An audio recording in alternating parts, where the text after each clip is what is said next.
আমাদের নবীকে আল্লাহ মুআজিজা দিয়েছেন, অনেক মুআজিজাই ছিল। অন্ধকার রাতে তিনি এসেছেন, তার দাঁতের আলোতেই অন্ধকার রাত পথ আলোকিত হয়েছে। আঙ্গুল তুলেছেন, আসমানের চাঁদ দুই টুকরা হয়েছে। আমার নবী যেই পথ দিয়ে গিয়েছেন, পাথর আর গাছ আমার নবীকে সালাম দিয়েছে, সাজদা করেছে। সুবহানাল্লাহ। এরকম শত শত মুআজিজা আমার নবীর জীবনীতে আছে, কিন্তু আমার নবীর সর্বশ্রেষ্ঠ মুআজিজার নাম হলো আল কোরআন। কোরআন হলো নবীজির সবচাইতে শ্রেষ্ঠ মুআজিজা। বলেন তো, নবীজির ওফাতের পরে এই কোরআনের পাওয়ার কার্যকারিতা কি কমে গিয়েছে নাকি? বরং দিন যত যাচ্ছে কোরআনের প্রতি মানুষের আকর্ষণ, কোরআনের কার্যকারিতা তত বেশি বাড়ছে। রসুলের যুগেও কোরআন শুনে মানুষ পাগল পারা হতো, আজকের যুগেও দেখেন রসুল নাই, কিন্তু নবী রাসূলের ওয়ারিস, রসুলের ওয়ারিস উলামায়ে কেরাম তারা যখন কোরআন পড়েন, আপনি যখন মক্কায় মদিনায় যাবেন, এত সুন্দর করে তারা আবেগতাড়িত হয়ে কোরআন পড়ে। আরে ইমাম সাহেব নিজে কাঁদে, পিছনে মুসল্লিরাও কাঁদে, আছে না নাই? আল্লাহর নবী বিদায় হয়েছেন, কিন্তু তার আল্লাহর নবীর ওফাত হয়েছে, কিন্তু আল্লাহর নবীর যে মুআজিজা সমূহের মধ্যে শ্রেষ্ঠ মুআজিজা কোরআনের কার্যকারিতা ফুরিয়ে যায়নি, কিয়ামত পর্যন্ত এর চাহিদা ফুরাবে। এজন্য আল্লাহর নবী বিদায় হজে বলেছিলেন, তারাকতু ফিকুম আমরাইন, আমি তোমাদের কাছে দুটো জিনিস রেখে যাচ্ছি, লান তাদিল্লু মা তামাসসাকতুম বিহিমা, যদি এই দুইটা জিনিসকে আঁকড়ে ধরো কখনোই পথভ্রষ্ট হবে না। কয়টা জিনিস? একটা হলো কিতাবুল্লাহ, আল্লাহর কিতাব, আর দুই নম্বর হলো সুন্নাত রাসূলিহি, রাসূলের আদর্শ।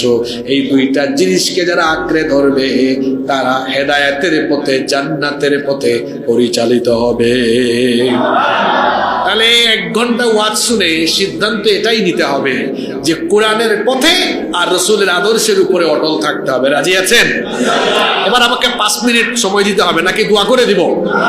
তো কোরআনের পথে আর রাসূলের আদর্শের পথে থাকতে হলে কি করতে হবে? আজান হলে নামাজে না এসে ঘুমায়া আর কাজে করবে ব্যস্ত থাকলে হবে? এটা কি কোরআন সুন্নাহর আদর্শ?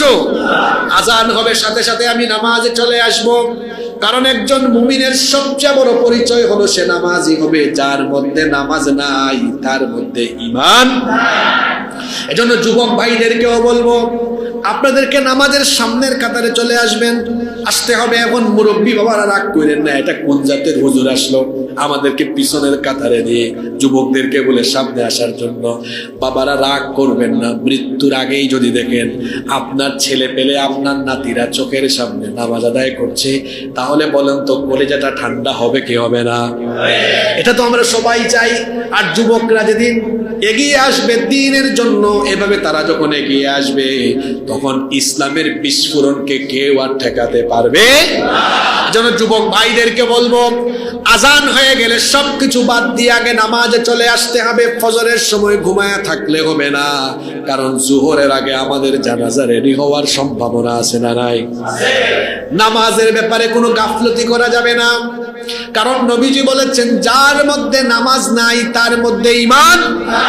এখন আমরা ঈমানদার হয়ে বাঁচতে চাই, ঈমানদার হয়ে মরতে চাই। এই জন্য 5 ওয়াক্ত আজান হলে সব কাজ বাদ দিয়ে আমরা নামাজে আসতে রাজি আছি না নাই?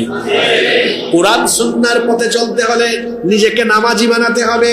2 নাম্বার হচ্ছে আদবওয়ালা হতে হবে, কথাবার্তা চলাফেরায় আচার আচরণে আদব রাখতে হবে। নবীজি বলেছেন, সে আমার উম্মত নয় যে বড়কে সম্মান আর ছোটকে স্নেহ করে না। এখন যুবকদের মধ্য থেকে আদব কায়দা চলে যাচ্ছে। রাস্তাঘাটে অনেকে বিড়ি খায়া মুরব্বির মুখের সামনে গিয়ে সিগারেটের ধোঁয়া বের করে, আছে না এরকম? আপনারা দেখছেন কিনা এগুলো? আমি দেখেছি। মুরব্বির পাশে এসে হরন দেয়, আর মেয়ে পাইলে তো হইছে, হরনের মাত্রা তখন আরো বেড়ে যায়।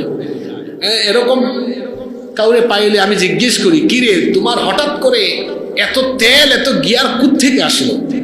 এরকম হয় কি হয় না? খবরদার যুবক ভাইয়েরা, বড়দেরকে সম্মান করবেন, মুরব্বীদেরকে দেখলে সম্মান করবেন, বাবার বয়সী যারা আছেন সম্মান করবেন, সমবয়সীকেও সম্মান করবেন, ছোটদেরকে স্নেহ করবেন, কথাবার্তা চলাফেরায় আচার আচরণে যেন ভদ্রতা, নম্রতা আর বিনয়ের বহিঃপ্রকাশ হয়। কারণ যে ব্যক্তি বিনয়ী হয়, মান তাওয়াদা লিল্লাহ রাফাহুল্লাহ, যে ব্যক্তি বিনয়ী হয়ে যায় তার সম্মান আর মর্যাদা যিনি বাড়িয়ে দেন তিনি কে? কথাবার্তা আচার আচরণে, বাবার সাথে, মায়ের সাথে, ভাই বোনের সাথে আচার আচরণে, কথাবার্তায় আচার আচরণে বিনয়ী হয়ে যেতে হবে। বিশেষ করে বাবা মার সাথে আচরণের ক্ষেত্রে সাবধান থাকতে হবে। কারণ আল্লাহ তাআলা মা বাবার ব্যাপারে কোরআনে স্পেসিফিক বলেছেন, খবরদার একবারের জন্য মা বাবাকে বিরক্ত হয়ে ফালা তাকুল্লাহুমা উফ, একবারও উফ শব্দ বলো না।